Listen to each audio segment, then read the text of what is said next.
अस्सलाम वालेकुम। आज मैं आपको बताऊंगी कि हेपेटाइटिस डेंटल जो हमारा ऑफिस है वहाँ से कैसे एक पेशेंट टू दूसरे पेशेंट में फैल सकता है। देखिए, जो चीज़ है हेपेटाइटिस सी, वो बहुत ज़्यादा एक चीज़ है जो एक पेशेंट से दूसरे पेशेंट में कन्वर्ट हो सकती है। और ये ज़्यादातर जहन में पेशेंट के ये होता है कि मैं डेंटल ऑफिस में जाऊंगा और मुझे हेपेटाइटिस हो जाएगा।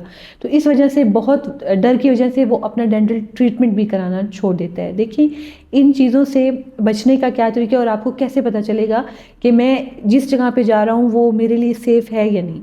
सबसे पहले ये है कि जब आप उस क्लिनिक पे जाएंगे तो आपको खुद ही फील हो जाएगा वहाँ की एक नीटनेस और क्लीननेस देखकर। आपने ये चीज़ देखनी है कि जो डॉक्टर है वो हर पेशेंट के ऊपर बैरियर चेंज कर रहा है या नहीं। बैरियर क्या होते हैं कि जिन जिन एरियाज़ पे डॉक्टर का हाथ लगता है उन एरियाज़ पे देखें। अगर एक पेशेंट आपने चेक किया है और आपने उसका टेस्ट नहीं कराया हेपेटाइटिस सी का, ना आपने उससे हिस्ट्री ली है, ना उसने आपको बताया, तो ये मोस्ट लाइकली है कि वो इंस्ट्रूमेंट अगर आप दूसरे पेशेंट पे यूज़ करेंगे तो उसको फॉर श्योर हेपेटाइटिस सी हो जाएगा। तो इन चीज़ों से कैसे बचा जाए, मैं अपने ऑफिस में क्या करती हूँ। मेरे ऑफिस में देखिए जो चीज़ें हैं जिससे मुझे डर लगता है कि पेशेंट को हेपेटाइटिस फैल सकता है। नंबर 1 क्या है, आपके बर हैं, आपका हैंड पीस है। तो मैं अपने पेशेंट के लिए डिस्पोजेबल यूज़ करती हूँ। एक ही पेशेंट पे यूज़ किया, उसको डिस्कार्ड कर दिया। तो ये सबसे पहला रिस्क तो आपके पेशेंट पे ख़त्म हो गया कि आप एक पेशेंट से दूसरे पेशेंट में हेपेटाइटिस को फैलाएं। दूसरी चीज़ क्या है, आपकी जो स्केलिंग आप करते हैं उसकी स्केलिंग टिप्स हैं वो ब्लड को टच करती हैं। तो वो जब एक पेशेंट से दूसरे पेशेंट पे आप यूज़ करेंगे, वाई नॉट, आपने उनको ऑटोक्लेव किया है। लेकिन हेपेटाइटिस सी का जर्म ऐसा है कि वो समटाइम ऑटोक्लेव से भी नहीं मरता। तो वो एक पेशेंट से दूसरे पेशेंट में जो है वो मुंतकिल हो सकता है। तो मैं क्या करती हूँ, मैं डिस्पोजेबल ही अपनी स्केलिंग टिप्स यूज़ करती हूँ। एक पेशेंट पे यूज़ किया, उसके बाद आपने उसको डिस्कार्ड कर दिया। देखिए, ये तो सिर्फ हेपेटाइटिस सी है ना।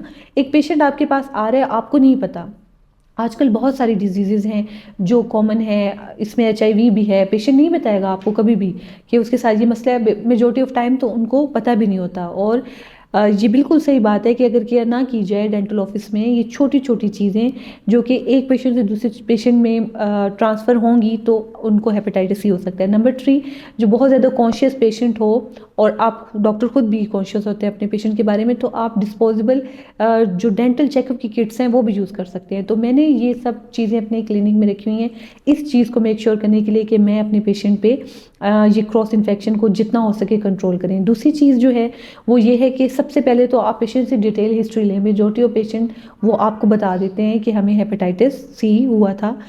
तो जब आपको ये हिस्ट्री पता चल जाएगी तो वो इंस्ट्रूमेंट अगर आप ऑटोक्लेव वाले यूज़ करें तो वो आप बिल्कुल सेपरेट कर लें। आप उनके ऊपर हेपेटाइटिस सी मेंशन कर लें कि ये फिर आपने अपने नॉर्मल पेशेंट पे यूज़ नहीं करना।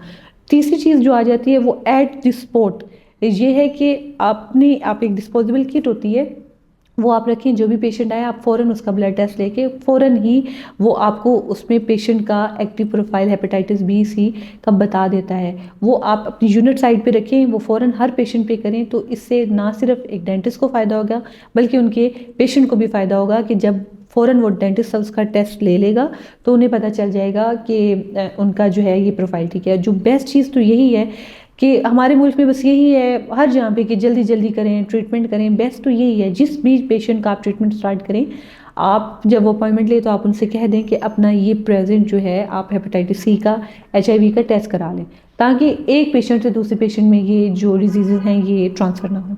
तो ये है इंपॉर्टेंट चीज़ें जो कि एक फोबिया होता है पेशेंट के दिल में कि मैं तो डेंटल ऑफिस में गया तो मुझे तो हेपेटाइटिस सी हो जाएगा।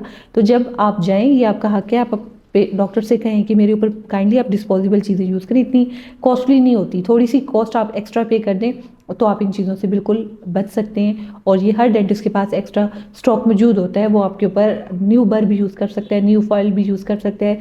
डिस्पोजेबल हर चीज़ होती है जो कि यूज़ की जा सकती है। तो मैं आपको बस इसी बारे में थोड़ा सा नॉलेज देना चाह रही थी। Thank you so much.